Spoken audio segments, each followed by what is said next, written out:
Namibia lies in southwest Africa. The Namib Desert stretches for almost 2,000 kilometers along the coast. To the north, the desert is crisscrossed by several dry river valleys. One of them is the Huanib Valley. It runs through the desert for several hundred kilometers and ends in the sea.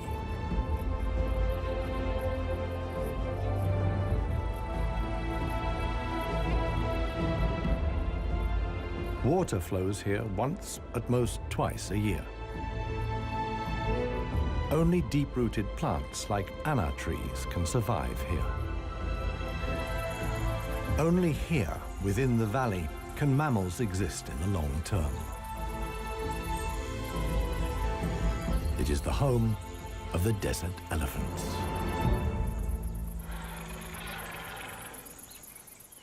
In contrast to their other African relatives, desert elephants live in particularly small family groups.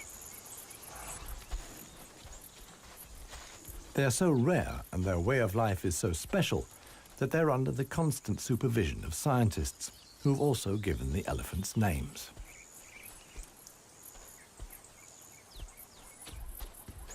The head of this family is alpha cow Clarissa. The animals don't leave her side for a moment. Only Clarissa knows how to survive in this extreme environment. The shoots of the anna tree are now ripe.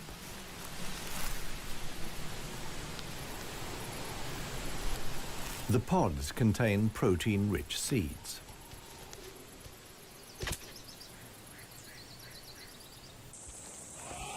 Clarissa has known every one of these trees since her childhood.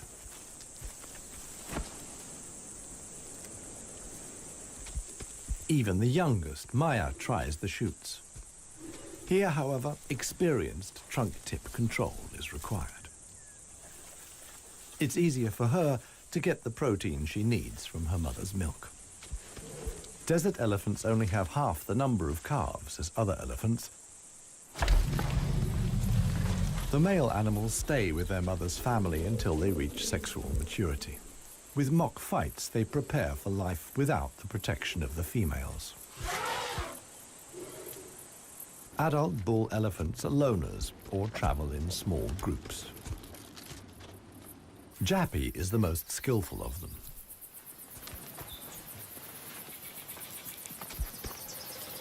His younger brother watches enviously as Jappy brings down apparently unreachable branches from the tree.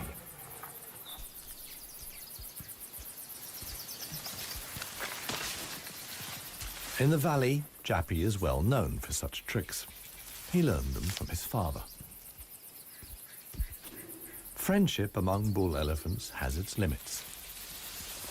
Jappy is certainly not willing to share his branch with his younger brother.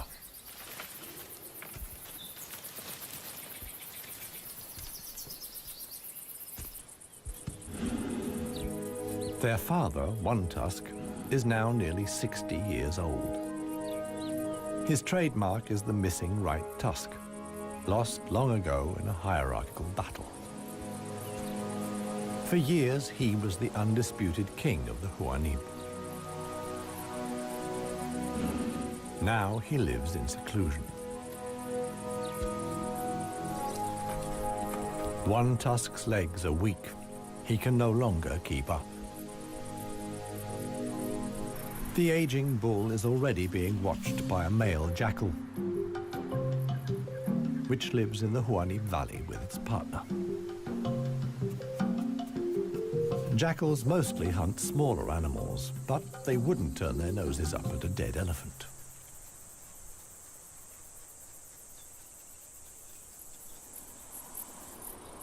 In a side valley, Clarissa has discovered a further source of food. There's a wide selection of bushes, grasses, and herbs.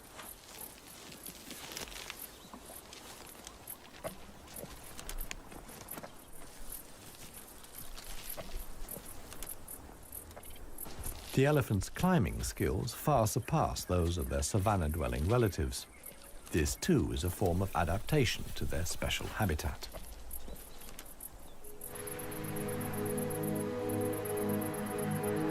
Old One Tusk has at last reached one of the anna trees in the Huanib Valley.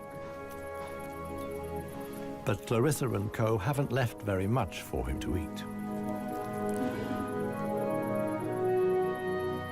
He desperately searches for something edible in the remnants. In vain.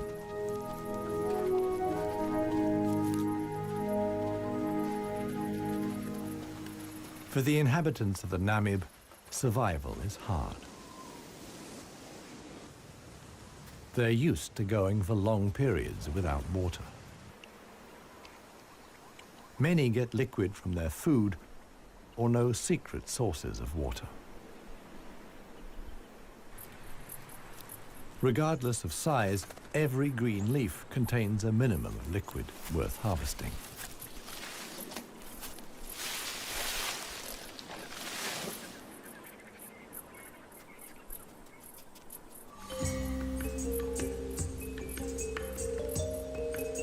Outside the dry river valleys, there is scarcely any vegetation. Here, only extreme specialists survive. The Namib desert beetle is no bigger than a fingernail. As all animals, it depends on water for survival and has developed a special strategy.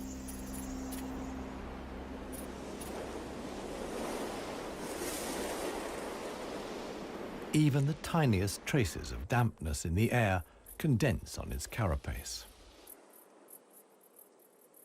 In time, a drop forms, which then flows directly into the beetle's mouth. This way of life limits the distribution of desert beetles to those parts of the desert that see fog. But where does the fog come from? The Namib is one of the few deserts in the world that stretch to the sea. The cold Benguela Current from the Antarctic cools the seawater to a temperature of 12 degrees Celsius. When the water reaches land, it evaporates in the warm desert air.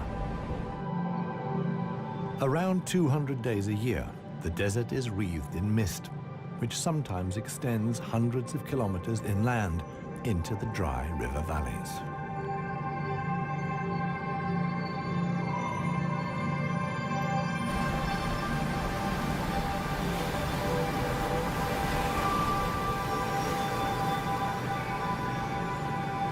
The Benguela Current doesn't only bring fog, it's also rich in fish. The animals that benefit most are the brown fur seals.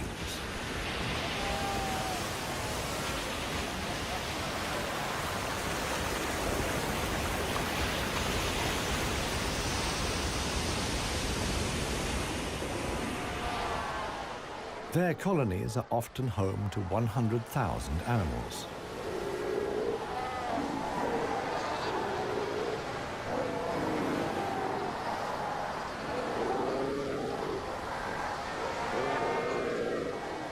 Right now, there's good reason for so many seals to congregate here.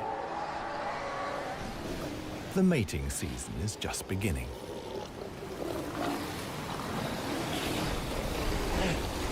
Everywhere, bulls are fighting for the right to mate.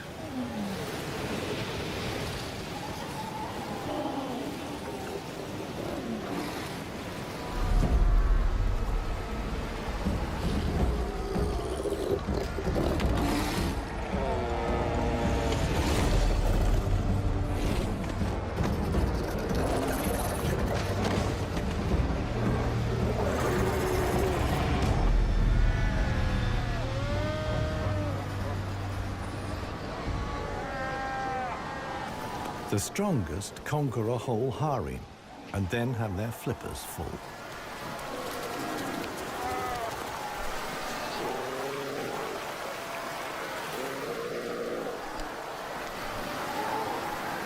After mating, the males disappear into the sea.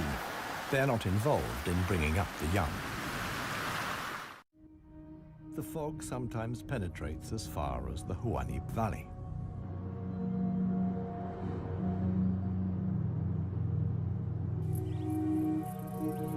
Now, even the biggest animals benefit from the moisture contained in the fog.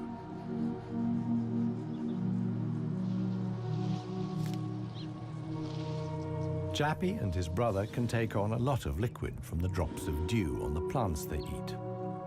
This allows the elephants to go without water for up to 4 days at a time. The pair are still on the move together. This will soon change.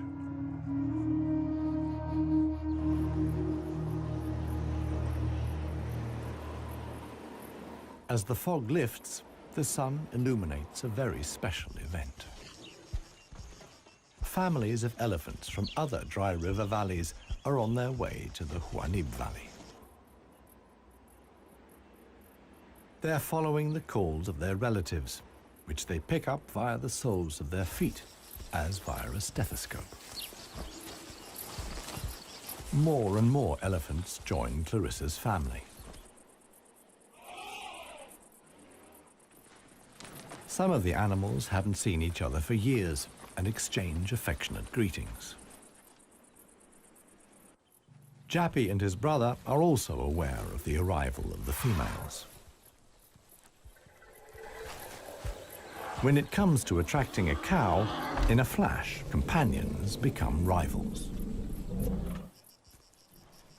Once upon a time, One Tusk was also aroused by all the excitement. Today, it no longer has any significance for him. He wouldn't be able to deal with confrontations with other bulls.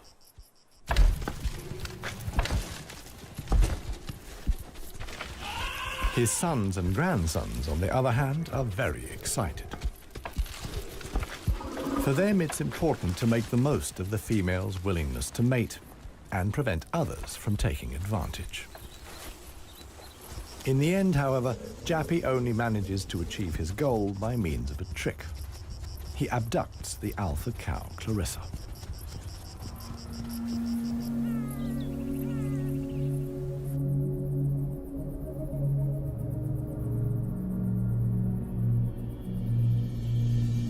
While many of the inhabitants of the valley spend the night hours asleep, this is the time of the real desert dwellers. The Namib sand gecko is only active at night.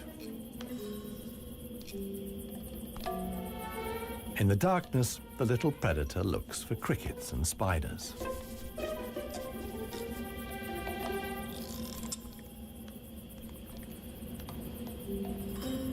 Like a frog's, its toes are webbed. This enables the lizard to seemingly fly across the dunes without sinking into the sand.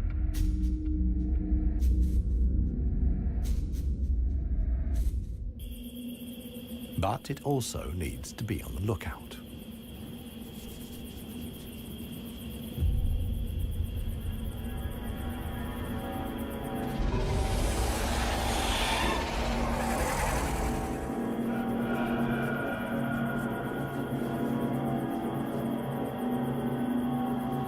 A sidewinding adder. Similar to desert elephants, beetles, and geckos, the snake has a hard life in the Namib.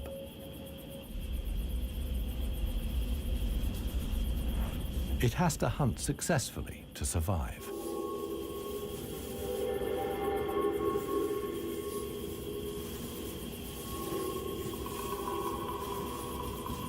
Once it finds a good spot for an ambush, it goes to ground.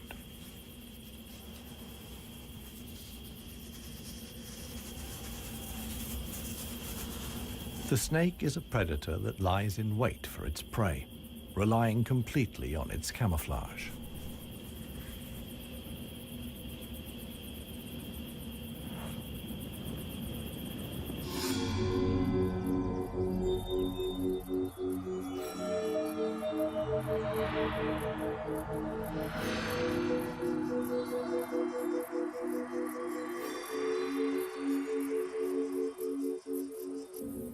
For the sensitive gecko, it's time to go. In the sun, it would quickly dehydrate. Here, too, webbed feet come in handy. The lizard uses its legs as scoops to quickly dig out astonishing underground passages. It can make tunnels 1 meter long into the ground.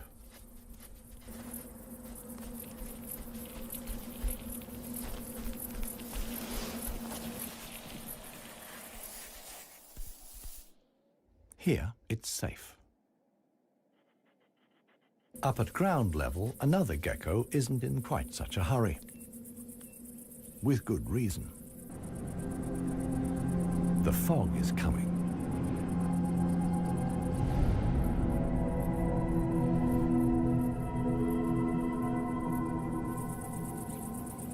The lizard's large, mirror-like eye surfaces allow the fog to condense here. At last, water.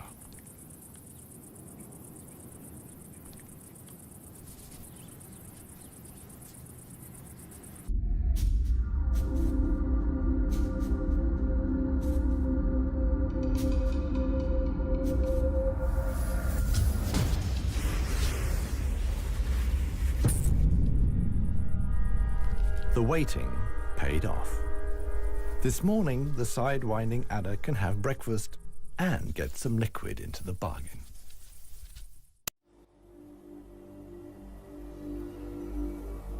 The Namibian winter is coming to an end, and with it, the mild climate brought by the fog. Relentless heat descends on the Huanib Valley. 40 degrees Celsius in the shade. This is approaching the limit for even Clarissa's family.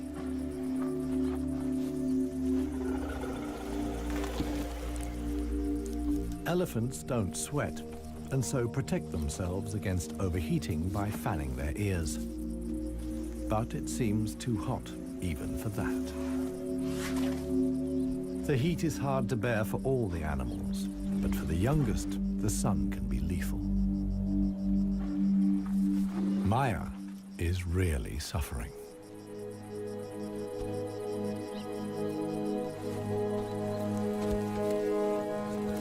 One tusk mobilizes all his efforts for one last attempt at an anna tree.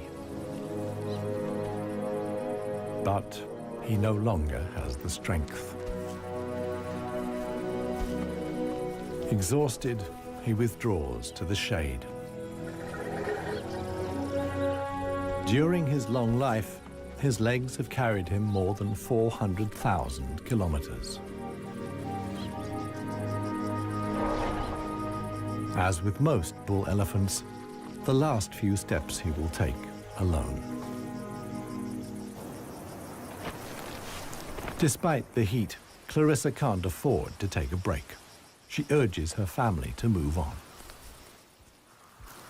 Desert elephants have to spend up to 20 hours a day eating 200 kilos of plant material.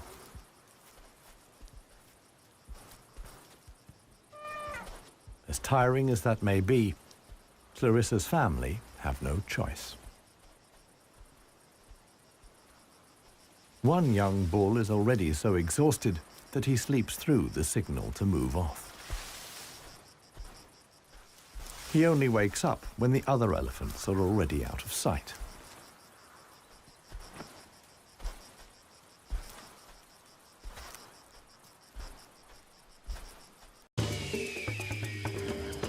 This show was created for you and your family to watch together. Welcome to Nat Geo Wild. It finally dawns on him that he really is all alone. Clarissa and the rest of the family have noticed his absence. The animals try to locate each other via smell using their trunks, which are extraordinarily sensitive.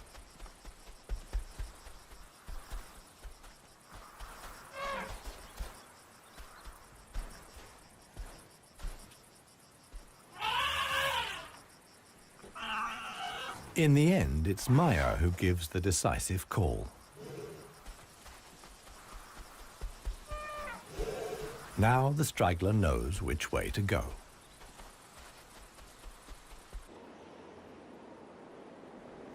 The extremely dry period shows no sign of coming to an end. 1 week later, the heat and the elephants have combined to decimate the plant life in the Huanim Valley. Vultures take up positions on the trees on the edge of the valley. Their time will come when the other animals can find nothing more to eat.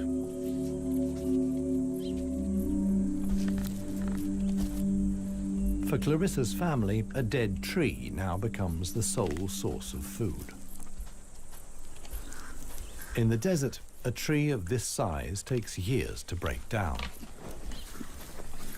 And it's the elephants that turn it into food again for the other animals. They themselves only use 60% of what they eat. The rest they excrete undigested. In this way, they distribute seeds, like those of the anna tree. Some animals, like the helmeted guinea fowl, take the majority of their food from what the elephants deposit. In times of scarcity, even the Huanim Valley baboons look for something edible in the elephant's dung.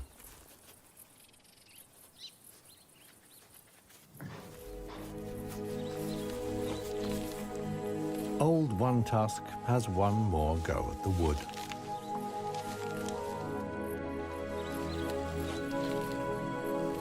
But elephant molars only grow back 6 times.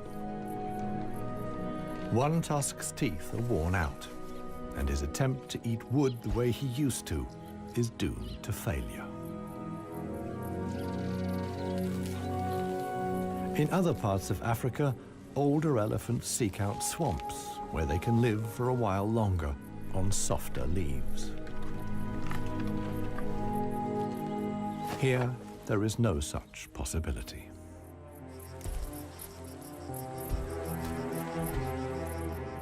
For Clarissa, too, the situation is becoming threatening. She and her family must leave the valley and seek food and water elsewhere. Other families join the trek. Only Clarissa's knowledge of hidden water sources can save them now.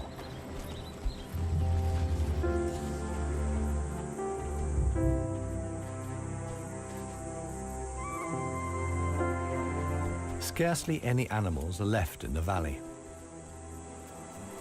Even the jackals are leaving. In their search for food, they will move along the Huanim Valley until they reach the coast. Only One Tusk is too old and too tired for the trek. The one thing that could save him now is rain that would let soft grass grow. With this slim hope, he remains behind.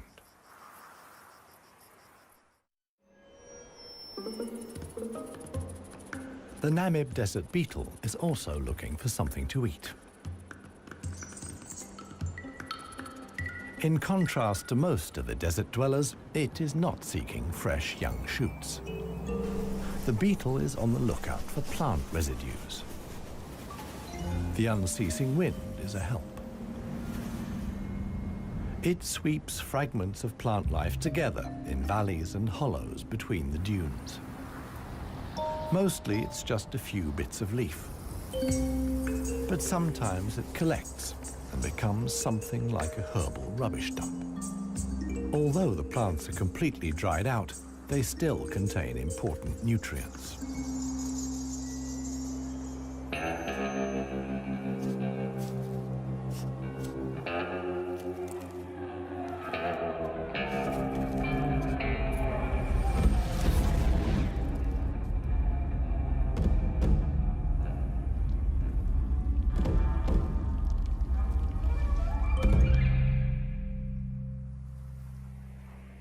The Namakwa chameleon is one of the most dangerous hunters in the Namib Desert. For desert beetles, at any rate. But the beetles don't usually make it quite so easy.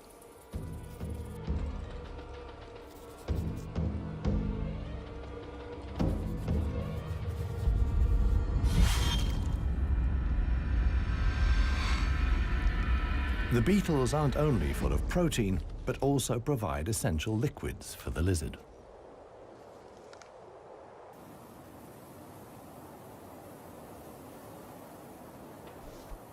Namaqua chameleons are the biggest reptiles the Namib can support.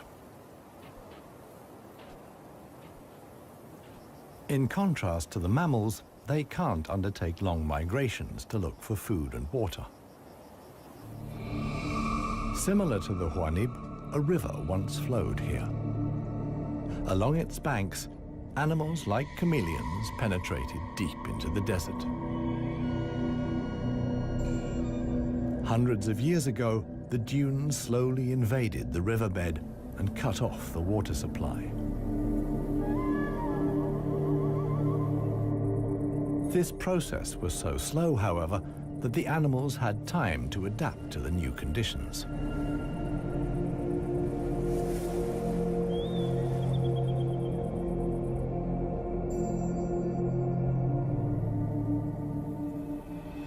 The mammals didn't need such a long period of adaptation.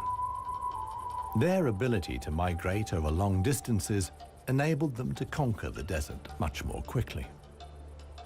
The pair of jackals will soon reach the coast.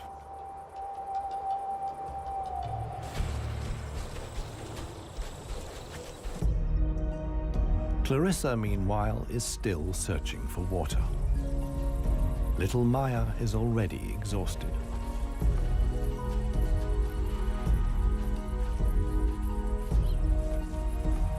The group has to keep stopping. The animals are reaching the limits of their strength. Clarissa can produce less and less milk for her daughter. Suddenly, a commotion as Maya sinks to her knees. But Clarissa urges her offspring onwards. It is their only chance.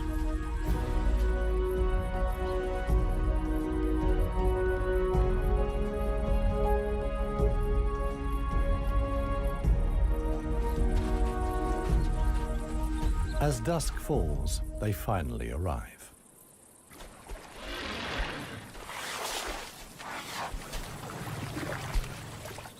Thanks to Clarissa's knowledge, there's something to drink at last.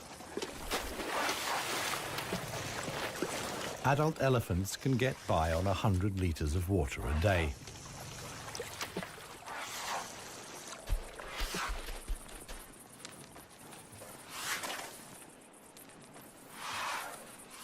The subsequent dust bath serves to protect the elephant's skin from the relentless sun.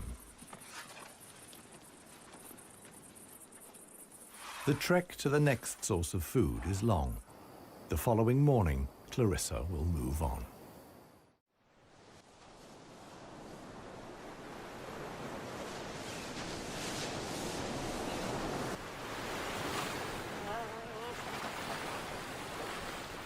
The jackals have finally reached the sea and move southwards along the coast.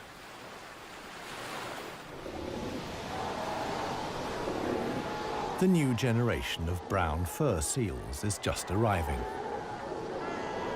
Many of the mother animals are heavily pregnant. This young mother hasn't long to go.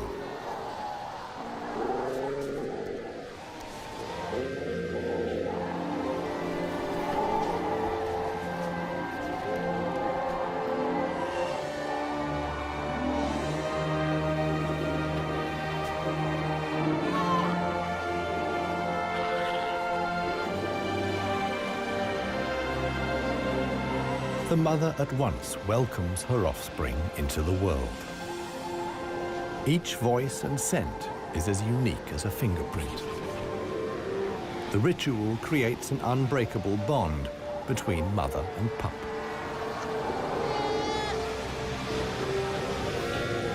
Directly after the birth, the pup has to be suckled.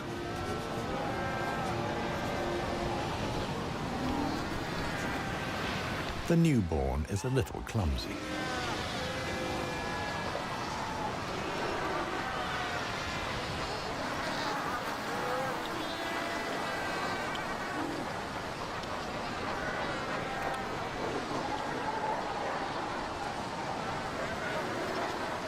The young mother is not alone. Tens of thousands of other females have also given birth.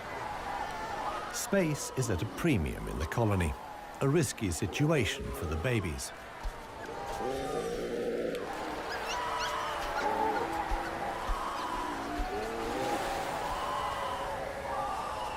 To minimize the danger, the seals organize a kindergarten. Many of the mother animals leave their newly born pups here.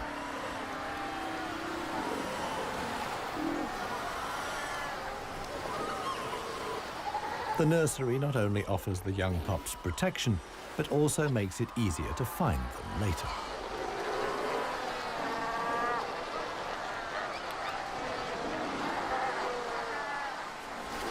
The mother seals have to go out hunting every day to make sure their milk is nutritious enough for the young.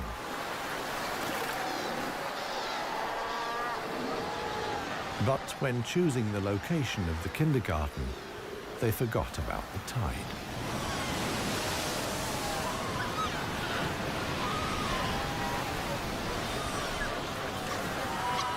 The pups fight desperately against the onslaught of the waves. The baby is washed out to sea, along with the other newborn seals.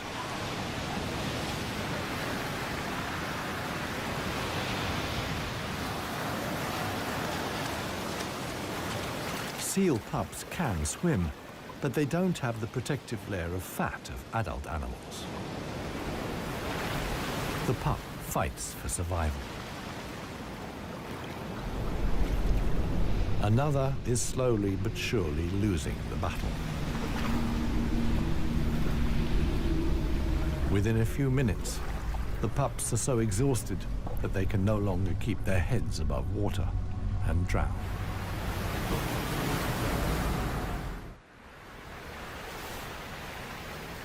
The next morning reveals how great the danger posed by the sea is for the seal pups. The shore is full of little corpses, washed up by the tide.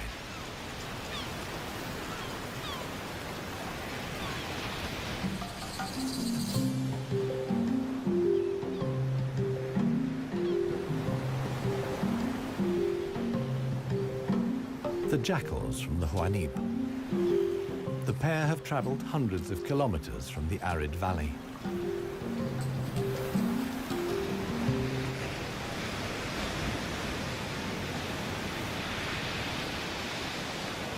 The seal colony is now their only chance of food.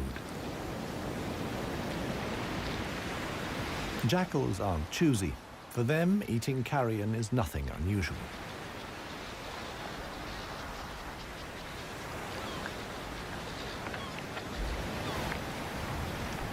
They'll be spending the coming weeks at the seal colony. Only when the pups are old enough to swim enduringly, and thus the supply of food runs out, will the jackals return to the Huanib Valley.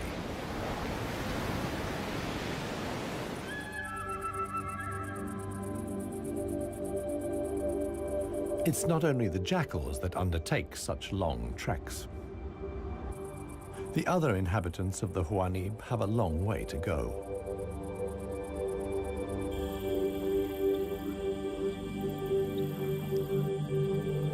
An oasis hidden deep in the desert. Ausis.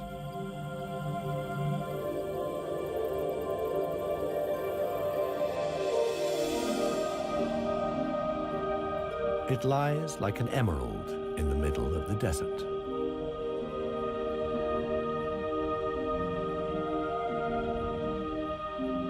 A thin band of loose vegetation lines the watering hole.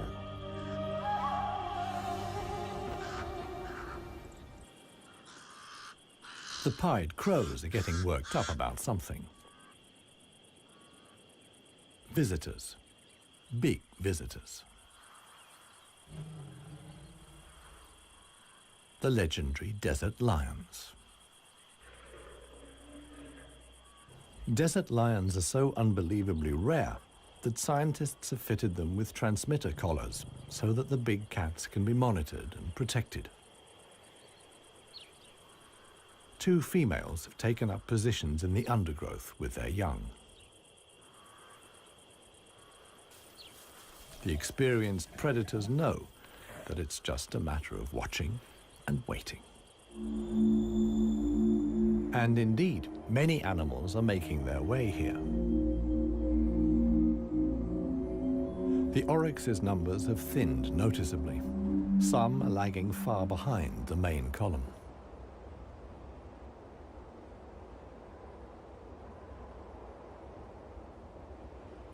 After more than 10 days' trek, the first animals finally reach the source.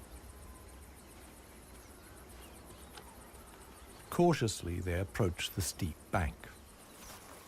They're in danger of sinking into the soft ground.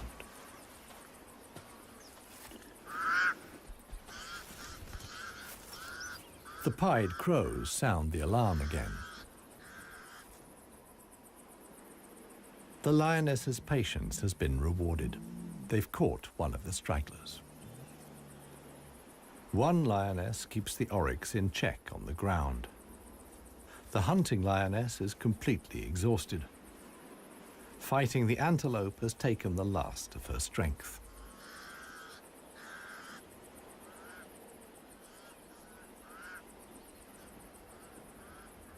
She drags herself back to the bushes to get her cubs.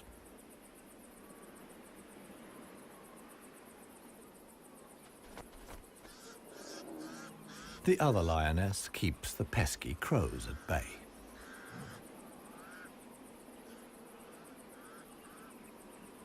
Luckily for the huntress, the cubs quickly grasp the situation. They can hardly wait to get their teeth into some fresh food.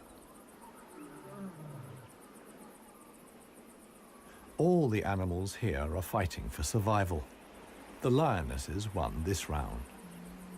They've enough food now to last the coming weeks.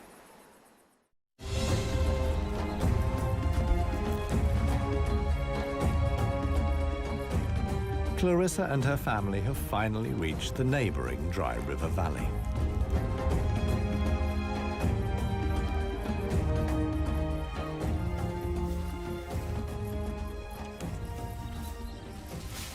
The experienced cow knew instinctively that in times of drought, there was some precious greenery here to feed on.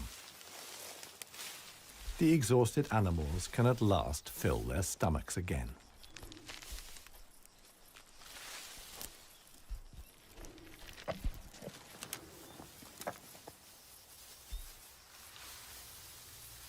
And this is how a happy, full-up baby elephant looks. Maya in paradise.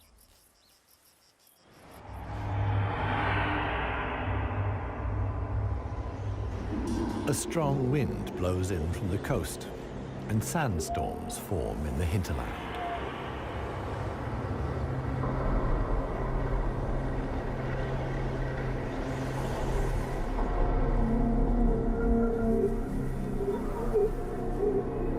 They reach the river valley where Clarissa and family have found food and shelter.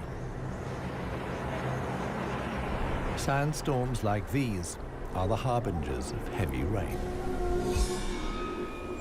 Experienced elephant cows like Clarissa know what that means. As soon as it rains, the dry river valleys will be turned into raging torrents that wash away anything in their path. Imminent danger for the family of elephants. Time to move on again. Now the safest place to be is outside the valleys. How right Clarissa was can be seen the following day. Water in the Dry River Valley. Only every 10 years or so is the rain strong enough for the flood wave to reach the sea.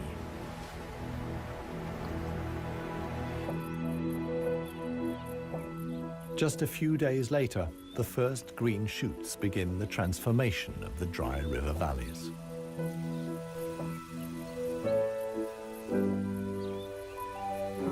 The Huanib Valley, too, is bursting with new life as the first exiles return.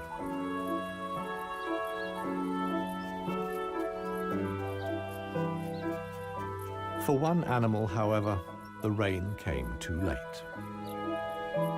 Old One Tusk succumbed to hunger before the first drops fell. The jackals find his body on the edge of the valley.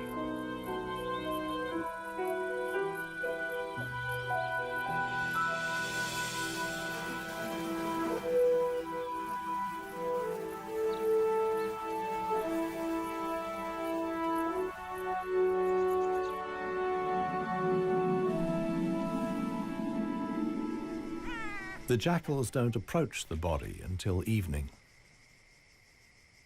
And thus, the circle of life is complete. The next morning, long unheard calls echo through the valley.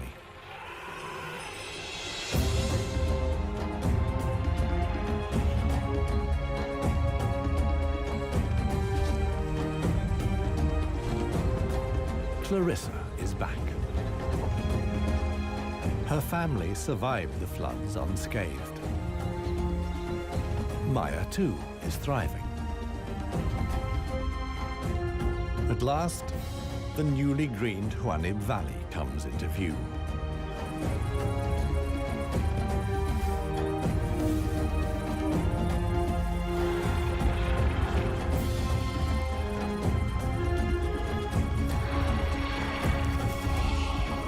Clarissa's family is home again.